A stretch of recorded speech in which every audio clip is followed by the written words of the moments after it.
If you're thinking about getting started in reloading, in today's video we're going to cover 5 mistakes or misconceptions that I hear all too often from folks just starting out in reloading. The topics we're covering in today's video are things that I've learned throughout my journey in reloading. I encourage you to watch all of today's video so you don't make any of these common mistakes. The first mistake I want to talk about today is looking for load data. There are good places online to find load data. However, all too often I see people looking for others' pet loads or data from random strangers in forums. All too frequently on my channel, people are leaving comments or sending me emails looking for my best loads. While I try to share as much data with everyone as possible, especially when you're starting out, you need to have published load data from a reliable source, a manual, or a reloading company. Many of the powder companies have websites that have load data for many applications, as well as reloading kits often come with some type of a written manual.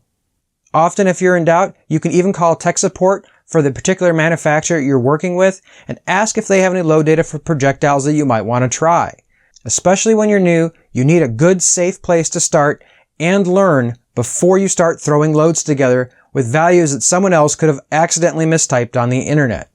Start with book values that are above minimum and below maximum. As you go through your journey, you'll learn what pressure signs look like and how to identify pressure signs before they become a problem.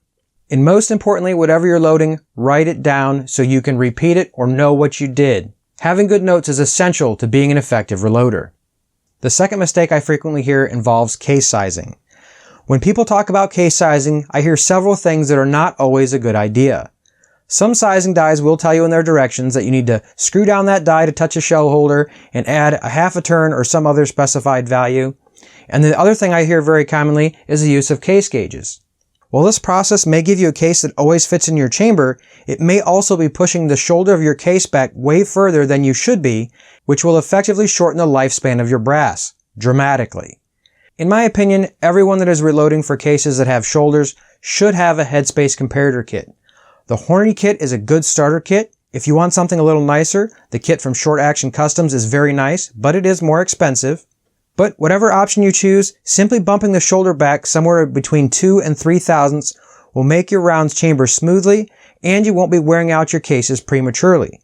Measuring these dimensions is going to let you set up the die the same way each and every time, so this dimension is consistent and it will maximize your brass life. The third mistake I see that's very common with new reloaders is assuming the book value's cartridge overall length is the only one that can be used. Very commonly, I get questions in my comment section from people wondering why I am loading at cartridge overall lengths that are longer than the values published in their manual. The values in the manuals are mostly based on SAMI specs. And if you want to use them because you want that load to function in anything that's chambered in that caliber, I guess those are fine numbers to use. But as reloaders, one of the most powerful tools that we have is control over our cartridge overall length. The biggest accuracy improvement that reloads have over factory ammunition is getting the projectile closer to the lands. Very frequently, SAMI-spec ammo can have very long distances that the projectile has to jump before it engages the lands. Reducing this distance, usually 20 thousandths is a good place to start, can often drastically improve the groups that you're going to get. Using tools like the Hornady cartridge overall length gauge, in combination with a comparator kit, you can more easily determine the length for your specific firearm and see what it prefers. The fourth mistake or misconception that I get from new reloaders is assuming that you're going to save money. The first question I usually get from people that are thinking about getting into reloading that haven't before when they find out that I reload is, how much money do you save? My response usually involves laughter. Since I'm a guy that likes tools, gadgets, I probably would spend less money if I didn't reload. But truth is, I would probably shoot a lot less as well.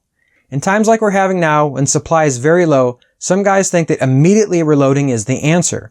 And if you can find the components, maybe it is. But all too often when the ammo supply is low, the supply of reloading components is low as well.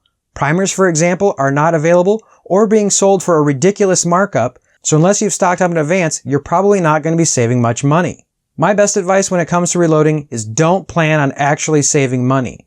Just plan on shooting more. Decide that you want to reload because you want to be a better shooter, you want more control over your reloads, or you just want to have the ability to load ammo in a shortage, again, assuming you have access to the components ahead of time, before the shortage actually begins. Otherwise, it's going to be very difficult to save money. The fifth mistake I hear from new reloaders all the time is assuming your reloading kit includes everything.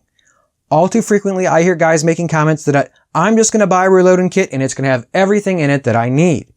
Most reloading kits don't even have basic things like calipers, ways to clean brass, ways to trim brass, check weights to make sure your scale is working correctly, and a few other things that I think are really important to make sure you have the most confidence in your reloads starting out.